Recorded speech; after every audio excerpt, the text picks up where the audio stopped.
Hey everybody, welcome back to my channel. My name's Lauren and today we're gonna do the coffee book tag.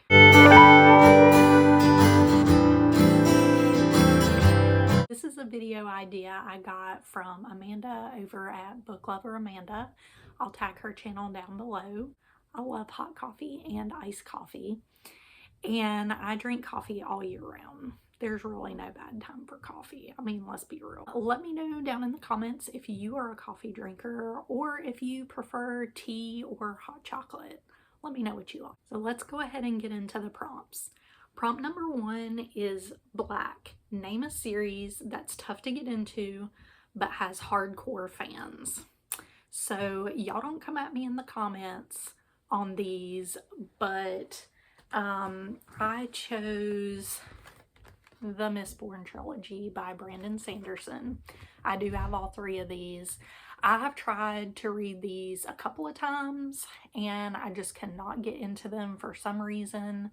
I have tried both the audiobook and reading it physically, and for some reason I just cannot figure out what's going on.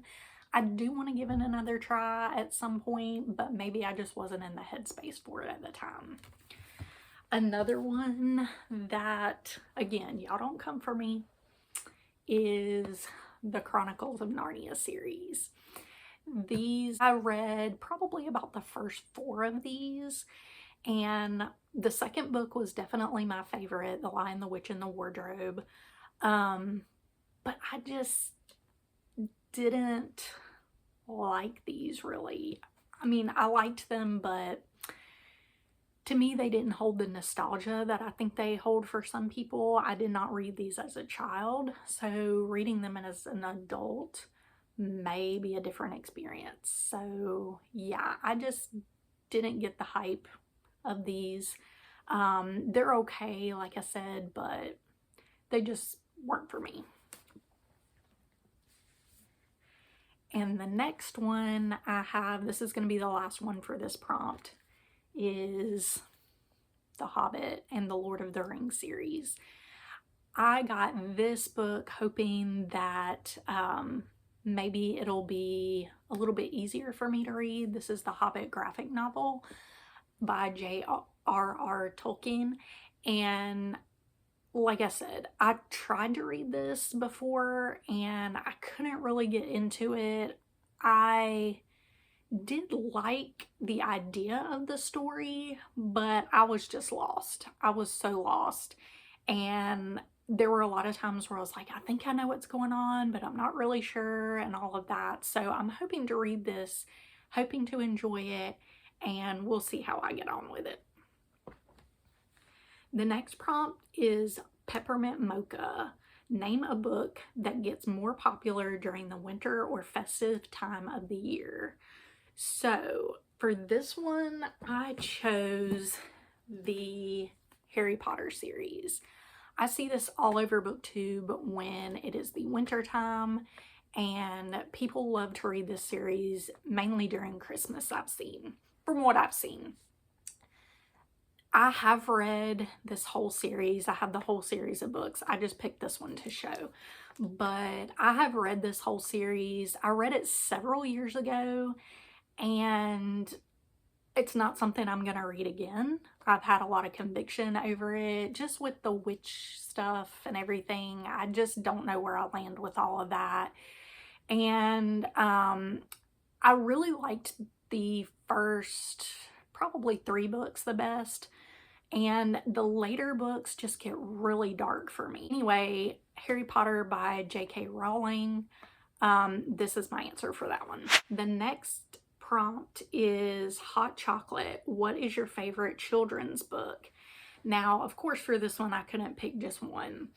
And for me, anything Peter Rabbit. I love Peter Rabbit. I think this has such cottagecore vibes, and it's just a sweet story. And I love Peter Rabbit and his family, and he is just so cozy and fun. Also, I picked a story that I read as a child that I really loved, and this is called The Biggest, Most Beautiful Christmas Tree. This is such a sweet story about about two children, and they live in this tree in the forest, and they're so excited about Christmas, just like any child would be, but they're afraid Santa's not going to find them for Christmas. And so the family gets together, and they get together with some of the neighbors, and they decorate this tree that they live in. They all live in this tree, and they decorate the tree so that Santa can find them on Christmas. It's just such a sweet story, and I loved this as a kid. Highly, highly recommend this book. Next prompt is Double Shot of Espresso. Name a book that kept you on the edge of your seat from start to finish. So of course I couldn't pick just one for this one either. Most of these I didn't pick just one book, just to let you know. So the first one I picked for this is A Night Divided, and this will be in my reading wrap up at the end of the month. So I'm not going to go into a whole lot of detail with it here, but this book kept me on the edge of my seat. I kept trying to figure out what was going to happen. The next book I have is The Secret Book of Flora Lee, and I buddy read this with Book Lover Amanda as well.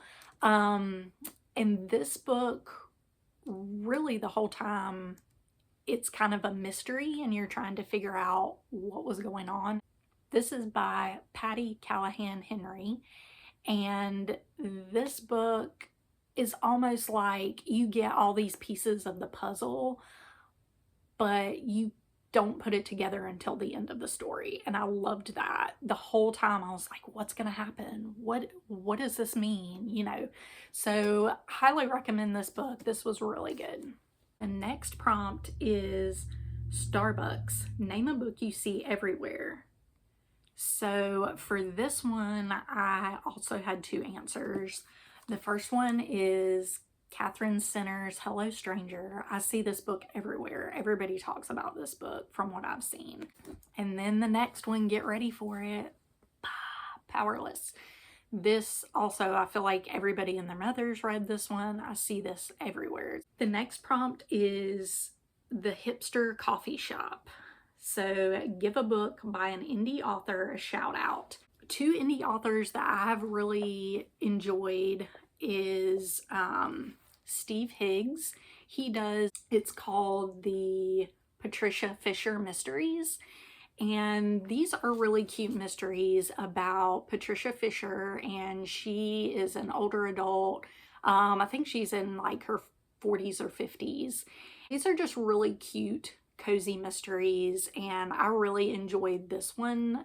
This is The Missing Sapphire of Zanzibar. This is the first book in the series, and if you're interested in that, I would highly recommend it. Another one is, you know I had to say it, Mandy Blake. This is Just As I Am, and I really am enjoying the series. I've read the prequel in this series, and this is the first book. This is the Unfailing Love series, and this one does not have cowboys in it. Most of her romances are cowboy romances, but this one is not, and I really have enjoyed this series so far. I need to continue on to the second book, but this is really good. I highly recommend Mandy Blake. And the next prompt is, oops, I accidentally got decaf. Name a book you were expecting more from. So one of the books I was expecting more from is called A Million to One, and this is by Adiba Jagardar, and my apologies if I'm saying that wrong, my southern y'all. A Million to One, this was a story about the Titanic. These four women, they go on this heist to steal this book off of the Titanic that's supposed to be very valuable. And I really thought I would love this because I love history. I love stories about the Titanic and all of that. But this just did not. It was good. I think I gave it 3 stars. I enjoyed it, but it just was not what I thought it was going to be. The next one is The Island by Natasha Preston. Now, I know I said in my first video, I don't like anything violent or too thrillery or anything like that. This was the first book I read from this author, and I did not expect it to be as like bloody gory or have as much violence in it as it had. This story kind of fell flat for me. It was okay, but I really wanted more from this, and I was kind of disappointed. I do have other books from this author, so I am going to give her another shot and see if I like any of her other books. So the last prompt, number 8, is the perfect blend. Name a book or series that was both bitter and sweet, but ultimately satisfying. So for this one, I chose the Selection series by Kira Cass. This I also have been buddy reading with my friend book lover Amanda, and we really enjoyed this series, the first 3 books anyway. I will say that our buddy read for this month, which is The Heir, which is the 4th book in this series, you will see our thoughts on that in our wrap-up videos at the end of the month, and we'll talk more about that. But the first 3 books definitely were, they were satisfying. There was a big love triangle in these books, so that we didn't really love, but ultimately we really liked this series. And also along the same lines, the Summer I Turned Pretty series by Jenny Han. I read this several years ago and really enjoyed it. This also has a love triangle that I wasn't thrilled with, but ultimately I loved the full series of this. It was just great. I could not stop reading it. Highly recommend this series. So that's all I have for you today. Thank you for watching. Thank you for being here. And if you like this video, like and subscribe, and I'll see you next time. Bye.